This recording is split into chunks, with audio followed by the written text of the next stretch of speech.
Madame la présidente, mesdames et messieurs les ministres, madame la présidente de la commission, madame la rapporteure générale, chers collègues, nous nous retrouvons une nouvelle fois dans cette situation. Vous faites de mauvaises lois, personne n'en veut, vous passez par-dessus la représentation nationale et un insoumis vient vous rappeler à l'ordre. Finalement, j'y vois comme une forme d'acte manqué. Je crois qu'au fond, vous voulez donner à chaque député insoumis la chance de venir se présenter à cette tribune et vous expliquer en quoi vos choix sont mauvais. Je vous comprends, nous avons de très bons arguments. Au nom du groupe insoumis, je suis chargée de vous dire stop. Nous ne souhaitons pas alimenter une relation toxique avec la Macronie. Aussi parce que nous jugeons qu'il y a d'autres façons de faire connaissance. Laisser débattre cette assemblée serait un moyen opportun. Vous pourriez aussi venir à l'une des réunions publiques que nous tenons sur l'ensemble du territoire. J'en tenais encore une hier soir avec mon camarade Damien Maudet sur la santé en Sarthe. Nous avons abordé les problèmes du quotidien que les citoyens présents comprennent bien mieux que vous. Ce qui me permet au passage de renouveler ici mon invitation à Monsieur le ministre de la Santé. Invitation à venir constater les résultats de vos choix, dont vous savez qu'ils ne règlent rien, bien au contraire. Les 49.3 en série, en plus d'être la preuve de votre minorité ici comme dans le pays, sont la preuve de votre mépris. Il n'y a rien que vous considérez moins que la souffrance engendrée par vos choix. Vous êtes incapable de vous la représenter autrement que sous la forme d'un tableur Excel ou d'un nom d'âme dévoyé. Quand cette souffrance est le quotidien de mes anciens collègues, car voyez-vous, avant d'être députée, je suis une soignante. Il y a plus d'un an, je me rendais lors d'une de mes premières actions sur mon ancien lieu de travail, l'établissement public de santé mentale de la Sarthe. Une collègue me disait alors « On n'est plus au pied du mur, il est déjà tombé ». Depuis, 85 lits d'hospitalisation ont fermé à l'EPSM à l'été 2022, puis 42 lits et 3 services l'été dernier. Les soignants me disent, à chaque annonce de l'Agence régionale de santé, à chaque conseil d'administration, nous angoissons de voir nos conditions de travail se dégrader un peu plus et derrière, mal prendre en charge les patients. Jusqu'à quand allons-nous pouvoir tenir? Cette angoisse, je la connais bien. L'angoisse, mais aussi la rage, de voir des patients et des familles laissés sans solution, alors que les équipes soignantes se démènent, s'épuisent, luttent pour préserver ce qui fait la vocation de ce métier, le soin et le respect de la dignité humaine. Et c'est au nom de cette angoisse, de cette rage, de cette lutte, celle de mes collègues de l'EPSM, de tous les soignants, des patients et familles, que je vous appelle, chers collègues, à voter contre ce budget. 1996, année de la création des lois de financement de sécurité sociale. 2023, pour la première fois en 27 ans, le texte a été rejeté en commission des affaires sociales. Rendez-vous compte de l'ampleur de l'échec. Pour la première fois, ce texte n'a été validé par personne et vous continuez de contourner la représentation nationale, les élus du peuple, par vos 49.3 que vos députés continuent d'applaudir. Soyons donc logiques et votons contre ce budget aujourd'hui. Mais au-delà de la logique et de la cohérence, je vous appelle à revenir à la raison, à écouter les soignants, les fédérations hospitalières, les syndicats, les associations, les patients, les élus locaux, la France entière, quand ils vous disent « ce budget, nous n'en voulons pas ». Nous n'en voulons pas car il ne fait rien pour sauver un système au bord du gouffre. Pire, il promet de l'achever, quoi qu'il en coûte. Qu'importe que cela se fasse au prix d'un énième 49.3, au prix de la souffrance des travailleuses et travailleurs, au prix des droits les plus fondamentaux. Plus les besoins de santé augmentent, plus vous resserrez les taux et contribuez à l'asphyxie budgétaire.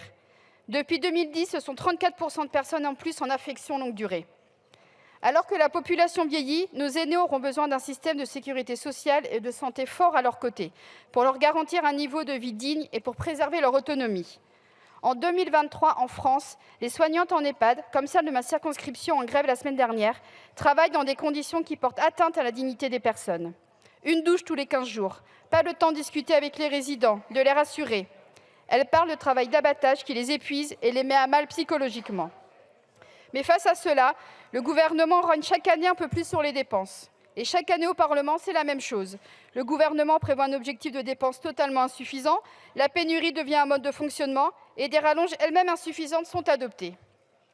Cette année n'échappe pas à la règle. Un Ondam 2024 largement inférieur à l'inflation, à la hausse des charges médicales, hôtelières et générales, qui aggravera encore plus l'endettement des hôpitaux. Qui paie le prix de cette asphyxie budgétaire? Les soignants et les patients. Nous vivons une crise de la démographie médicale. Ce problème est connu de longue date. Pourtant, le gouvernement n'a supprimé que tardivement le numerus clausus, sans pour autant permettre d'accueillir plus d'étudiants à l'université et sans démocratiser les études de santé. Malgré la loi Valtou, aucune mesure forte n'a été prise pour mieux répartir les médecins sur le territoire. C'est la Macronie, main dans la main avec le RN, qui a refusé l'amendement transpartisan visant à réguler l'installation des médecins. Le choc d'attractivité, promis par Mme Borne, se fait toujours attendre. Les revalorisations salariales sur les heures de nuit et le week-end ne suffisent pas à compenser des années de sous-investissement et des conditions de travail catastrophiques. Près d'une structure d'urgence a fermé au moins une fois au cours de l'été 2023.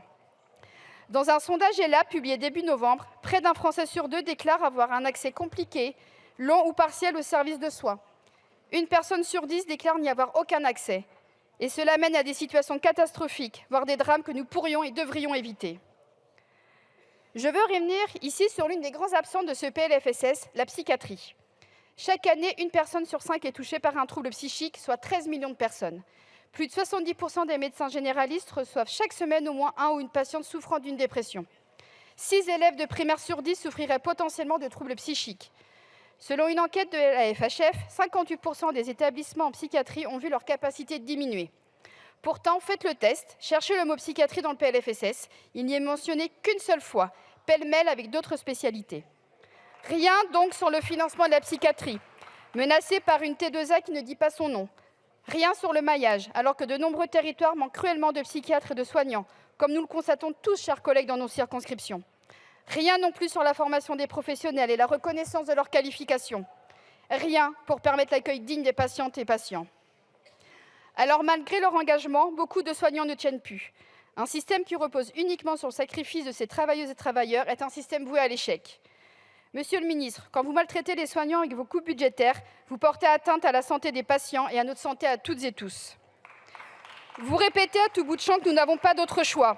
Pas d'autre choix que l'austérité, pas d'autre choix que la gestion par la pénurie. Pour Elisabeth Thatcher, il n'y a pas d'alternative. Mais cette situation est le résultat de choix que vous ne voulez pas assumer. Vous choisissez de faire d'énièmes cadeaux à l'industrie pharmaceutique, qui prévoit déjà de rehausser de 10% les prix de médicaments remboursés, comme l'amoxicilline. Votre vision de la santé est comptable, mais c'est encore et toujours les citoyens qui en payent le prix. Vous avez renoncé à inclure le doublement des franchises médicales dans le texte, un rare éclair de lucidité. Mais avec vous, il faut toujours se méfier, car la mesure pourrait revenir par la petite porte, par la voie réglementaire. Mesdames et messieurs les ministres, alors qu'un Français sur 4 a dû renoncer à se soigner pour raisons financières, répondez-nous enfin. Renoncerez-vous définitivement à doubler les franchises médicales? Renoncerez-vous également à vos attaques incessantes sur les salariés? Les risques psychosociaux explosent. Ils représentent 22% des arrêts. Chaque année, 30 000 pathologies psychiques sont reconnues et indemnisées sur les 110 000 qui devraient l'être. Pourtant, ce PLFSS est celui de la surveillance, du flicage des assurés en arrêt et des médecins prescripteurs, alors même que 25% des arrêts maladie ne sont pas pris ou de façon partielle. Les choix que vous faites révèlent où vous placez vos priorités.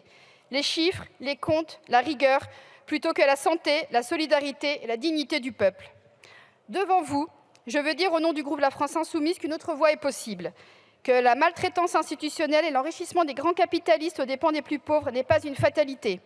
Nous pouvons et nous devons gouverner à partir des besoins, investir pour l'hôpital, instaurer des ratios soignants-patients, mettre en place le pôle public du médicament, financer un service public de la dépendance, sauver d'urgence la psychiatrie. Votre projet de loi n'est pas à la hauteur. Et comme la nature a horreur du vide, nous voyons fleurir des initiatives que je qualifierais de farfelues. La SNCF prévoit l'installation de 300 cabines de télémédecine dans des gares. Quand j'ai vu cette information, je me suis demandé si nous n'étions pas un 1er avril.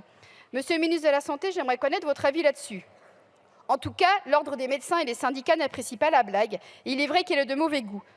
Peut-être que cette idée a été soufflée par Emmanuel Macron pour permettre aux gens qui ne sont rien dans les halls de gare d'avoir accès à la santé. Quel cynisme! Revenons à quelque chose de plus sérieux. Selon UFC Que Choisir, 83% des Français résideraient dans un désert médical. Près d'un quart des femmes n'ont pas accès à un gynécologue sans dépassement d'honoraires à moins de 45 minutes. 30% des enfants n'ont pas accès à un pédiatre. Le renoncement en soi ne cesse d'augmenter. C'est le cas pour 37% des Français au cours des 4 dernières années. Pour les plus aisés, accéder aux soins rapidement, moyennant espèces sonnantes et trébuchantes. Pour les plus pauvres, attendre, voire renoncer en espérant que ça aille mieux. Est-ce cela votre vision? UFC Que Choisir dépose un recours devant le Conseil d'État contre votre gouvernement pour inaction face aux inégalités croissantes d'accès aux soins. Mais j'imagine qu'après avoir déjà été condamné pour inaction climatique, vous n'en aurez que faire. Alors, au-delà de défendre une motion de rejet, je suis venue exprimer l'émotion du rejet populaire que votre politique d'austérité inspire. Chers collègues, vous avez rejeté le PLFSS en commission, car au fond, vous avez compris que l'austérité du gouvernement n'est pas la seule option. Dans quelques minutes, la Première ministre ou son hologramme Franck Riester viendra à cette tribune et dégainera un énième 49.3. Alors, chers collègues, je vous invite à voter pour cette motion de rejet. Je vous remercie.